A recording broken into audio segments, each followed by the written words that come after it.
Most childhood mistakes fade with time. This one got worse. Welcome back, guys. Let's do some mining while reading the most disturbing Reddit confessions. This is a submission from a deleted user on the confession subreddit. Here's the title.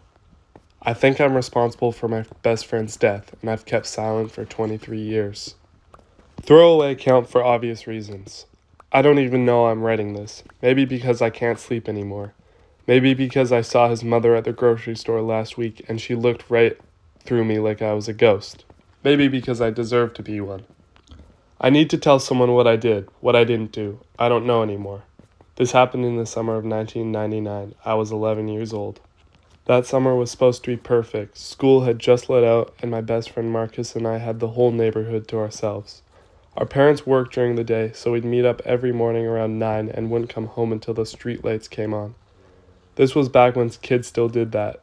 Just disappeared for hours with no cell phones, no check-ins, just be home for dinner. Marcus lived 3 houses down from me in our subdivision outside Bakersfield. We've been friends ever since 2nd grade. He was the kind of kid who laughed at everything, who could turn a boring day into an adventure. He collected baseball cards and knew every player's stats by heart. He wanted to be a marine biologist even though we lived in the middle of California nowhere, hours from the ocean. Our favorite place to explore was the old Henderson property at the edge of our neighborhood. The Hendersons had moved out 2 years earlier, some kind of foreclosure situation my parents whispered about. The house had been sitting empty ever since. It wasn't boarded up or anything, just abandoned. The grass had grown waist high and the for sale sign had faded to where you could barely read it. We'd been in the house a dozen times that summer, mostly just looked through the windows, dared each other to go inside. The back door was unlocked. Sometimes we'd go in and explore the empty rooms, pretending we were archaeologists discovering ancient ruins. Stupid kid stuff. It was July 14th when we found him. I remember the date because it was Marcus's birthday. He turned 12 that morning. His mom had promised him a party that weekend, but he wanted to spend the actual day with me. We decided to explore the Henderson house, go into every room, check out the basement, the whole deal. The main floor was boring, empty rooms, some trash, graffiti from high school kids, but neither of us had ever gone down to the basement. The door was at the back of the kitchen, and something had always just felt wrong about it. The stairs descended into complete darkness. Marcus went first. He always went first. I remember the smell hit us before we even reached the bottom. Not terrible, just lived in, like someone's bedroom. We had both flashlights, and when we swept them across the basement, we saw it. Someone was living there. There was a sleeping bag in the corner, a camping lantern, plastic grocery bags full of food, a duffel bag, some clothes hanging from the exposed pipes, a stack of magazines I couldn't quite see in the dim light. Holy crap, Marcus whispered. He thought it was the coolest thing ever. Someone's hiding out here, like a spy or something. I felt sick. Even at 11, I knew this was wrong. This wasn't some kid's fort. This was adult stuff, an adult who was hiding. We should go, I said. That's when we heard the voice. Please don't run. We both spun around. There was a man sitting on the stairs behind us. He must have been in the house the whole time, watching us come down. He was maybe 35, 40, wearing gray jeans and a gray t-shirt, looking completely normal. That's what I remember most, how normal he looked. Marcus grabbed my arm. I could feel him shaking. It's okay, the man said. I'm not going to hurt you. I promise. I just need you guys to listen for a second, okay? Everything in my body was screaming run, but he was blocking the stairs and he was smiling, this friendly, sad smile. This looks weird, he continued. I know I shouldn't be here, but I lost my job a few months ago, and then I lost my apartment, and I just needed somewhere to stay a while. I get back on my feet, that's all. I'm not a bad guy, I'm just down on my luck. Are you homeless? Marcus asked. His voice was small. Temporarily, the man said, just temporarily. Look, I know you guys come here sometimes.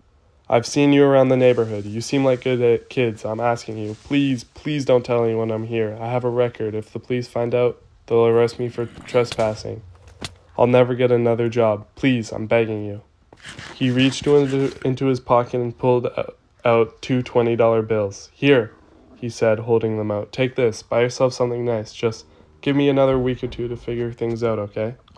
Marcus looked at me. I could see him thinking it through. $20 was a fortune to us, and the guy seemed nice enough. Sad, but nice. We won't tell, Marcus said. Marcus, I started. "We won't tell," he repeated, looking me hard. "Right?" The man was still holding out the money, still smiling that sad smile. I took it. "Thank you," the man said. "Thank you so much. You guys are lifesavers. Really." We left. We walked out the basement, out of that house. We didn't say a word to each other till we were 2 blocks away. "That was crazy," Marcus said. He was excited, the fear gone. "We have to keep this secret, okay? Like a pact. We can't tell anyone."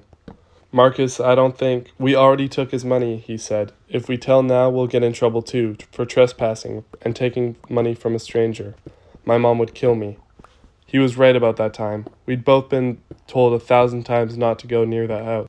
If we told our parents now, we'd be grounded for the rest of the summer, maybe longer. 1 week, I said. He said 1 week, then he'll be gone.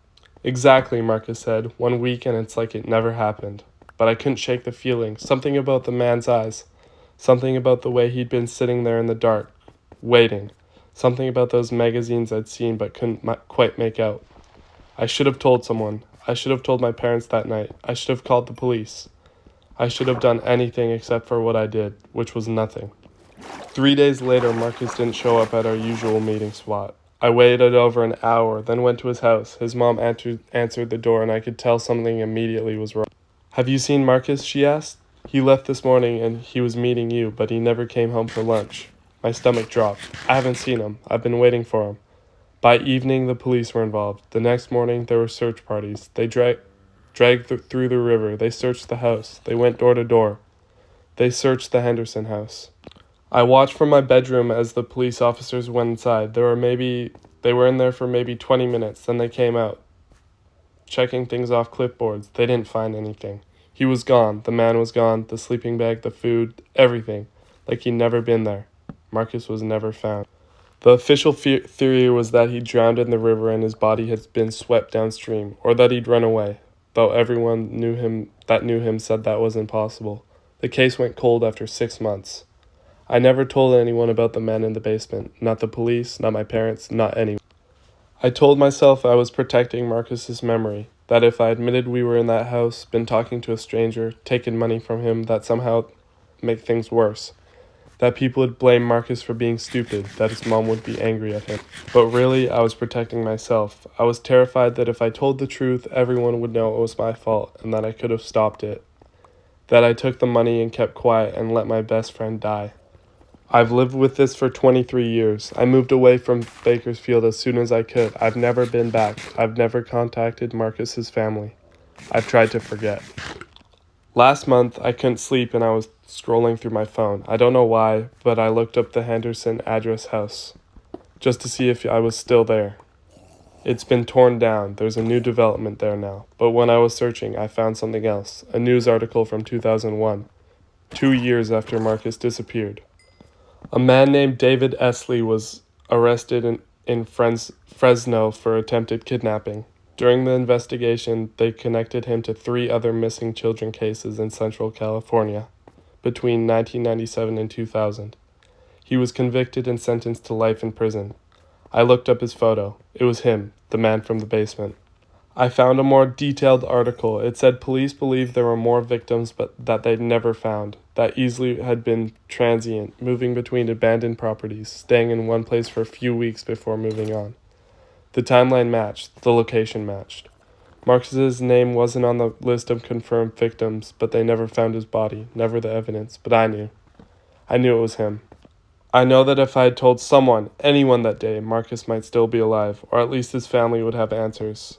They would have found evidence in that basement before Esley had cleaned it out. They would have caught him 2 years earlier. 3 other kids might still be alive. But I didn't tell. I took the money and I kept quiet and I let a predator walk away. I've thought about going to the police now, but what would I even say? 23 years ago I saw a man who might have been a serial killer, but I didn't tell anyone. The case is closed. Esley is already in prison for life. Marcus is still gone. What good would it do except make me feel better? And do I deserve to feel better? I saw Marcus's mom at the grocery store last week. She's old now. She was buying a single portion of everything. 1 chicken breast, 1 potato, a small carton of milk. She looked so small. She didn't recognize me. Why would she? I'm not 11 anymore. But I recognized her. I wanted to tell her. I wanted to say I'm sorry. I wanted to explain. But I didn't. I just watched her pay for her groceries and leave. I don't know why I'm posting this. I don't expect forgiveness. I don't expect advice. Maybe I just needed to tell someone, finally, after all these years. I think about Marcus every day. I think about who he would have become, whether he would have made it to the ocean, studied those marine animals he loved so much, and whether we'd still be friends. I still think about the choice I made in that basement. $20, that's what I sold my best friend's life for. Marcus is still gone and I'm still here, and I still haven't told anyone the truth, until now. I don't know what I'm expecting from posting this. I just needed to say it out loud, even if it's just to strangers on the internet. Even if it doesn't change anything. I'm sorry, Marcus. I'm so sorry. Edit. I'm turning off notifications for this post. I can't read the responses anymore. Some of you are right. I should go to the police. Some of you are right. I was just a kid and it wasn't my fault. Some of you are right. I'm a coward and a murderer. You're all right. I don't know what I'm gonna do, but at least now someone knows, and at least now it's not just me carrying this anymore. Maybe that's enough. Maybe it isn't. I don't know. That story was intense, but we're not done yet. Here's another submission from the r/no-sleep subreddit. The title is, I got a suspiciously cheap apartment. Now I know why no one stays longer than 3 months. I should have known something was wrong when the landlord didn't ask for reference. The apartment was listed at $600 a month, where in a city where studio apartments typically go for $1,800 minimum. When I called about it, the landlord, a man who had introduced himself as only Mr. Chen, told me to come by that evening. No application, no background check. He took my first month's rent in cash and handed me the keys to Unit 12C. Quiet building, he said, not quite meeting my eyes. You'll like it here. That was 6 weeks ago.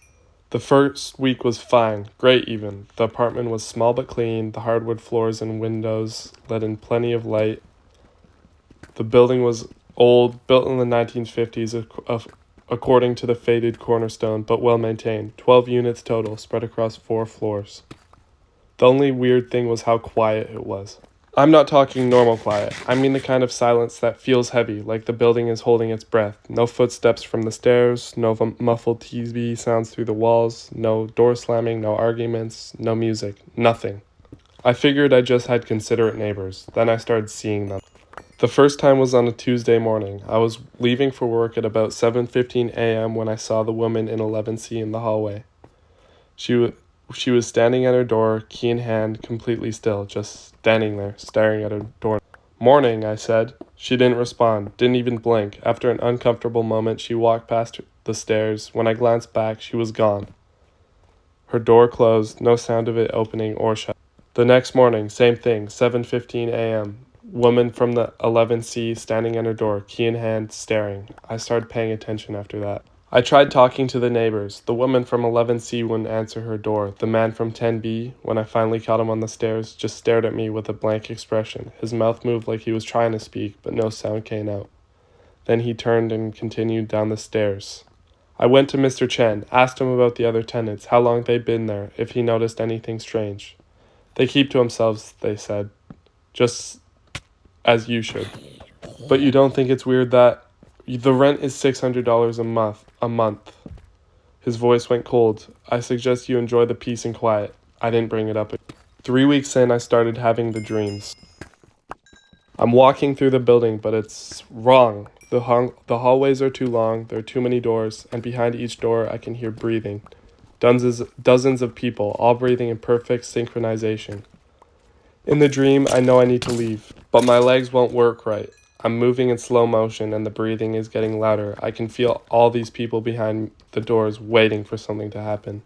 I wake up at 3:33 a.m. every time, and when I wake up, I can still hear it, that synchronized breathing. Faint but definitely there. Last week, I found the basement door unlocked. I'd walked past it 100 times, a heavy metal door at the end of the first hallway. Always locked, no windows, but last Tuesday it was open, just a crack. I should have walked away. God, I should have walked away, but instead, I pushed it open. The stairs going down were concrete, lit by a single flickering light bulb. The air smelled like dust and something else, something organic and stale. At the bottom of the room was the long, exposed pipes running across the ceiling. And filing cabinets, dozens of them, lining both walls. I opened the nearest one. Inside were folders, each labeled with an apartment number and a series of dates. I found the folder for 12C, my apartment. There are 12 names before mine, 12 previous tenants. Each one had stayed for exactly 3 months before moving out. The last entry before my name was dated 4 months ago. But that's not what made my hand start shaking. Each folder contained the same thing. Detailed logs of tenants' daily routine. When they woke up, when they left, when they returned, what they ate, how long they showered, everything documented in the same precise handwriting. At the bottom of each file, a single word stamped in red ink. Synchronized, except for the most recent ones. The last 4 files, including mine, were stamped with something different. In progress. I heard footsteps on the stairs behind me. Not one person, multiple people, all walking in perfect unison, their footfalls creating a single, heavy rhythm. I shoved the folder back and ran for the stairs, but they were already there, the woman from 11C, the man from 10B, others I'd never seen before, all of them standing on the steps, blocking my way. Their faces were blank, empty. They were all breathing in perfect synchronization. The woman from 11C tilted her head, her mouth moved, and this time, sound came out. But it wasn't her voice, it was all the voices, speaking as one. You're almost ready. I shoved past them and ran. I don't remember getting back to my apartment. I locked every lock, pushed furniture against the door, and sat in the corner on my phone. But who would I call? What would I even say? That was 4 days ago, and I haven't left my apartment since. I've been eating canned food and trying to figure out what to do, but here's the thing that makes it hard to breathe right now. This morning, I left for the bathroom at 7:15. I didn't mean to, I just did. I stood at my door for exactly 90 seconds before realizing what I was doing. I checked my routines from the past week. I've been waking up the same time every day, eating at the same times, showering for the same durations. I'm synchronizing. The worst part, I can hear them all now. All of them. Behind every wall, above me, below me, breathing together, waiting for me to join them. My lease is up in 6 weeks. I don't know if I'm going to make it that long. I can feel it happening, my thoughts getting slower, more regular, my movements becoming automatic. This morning I caught myself standing at the door again. I couldn't remember why. The building is quiet because we're all becoming the same thing, the same pattern, the same synchronized thing. I don't think I can stop it. If you're looking for a cheap apartment, stay away from 1847 Berkshire Avenue. The rent is low for a reason. They're always looking for new tenants. They need 12. Well, those stories were very creepy. I got goosebumps from just narrating them. But that wraps up today's story time. Please remember this video was made without AI, so it took me hours. And if you enjoyed this video, please consider liking and subscribing. Have a great rest of your day.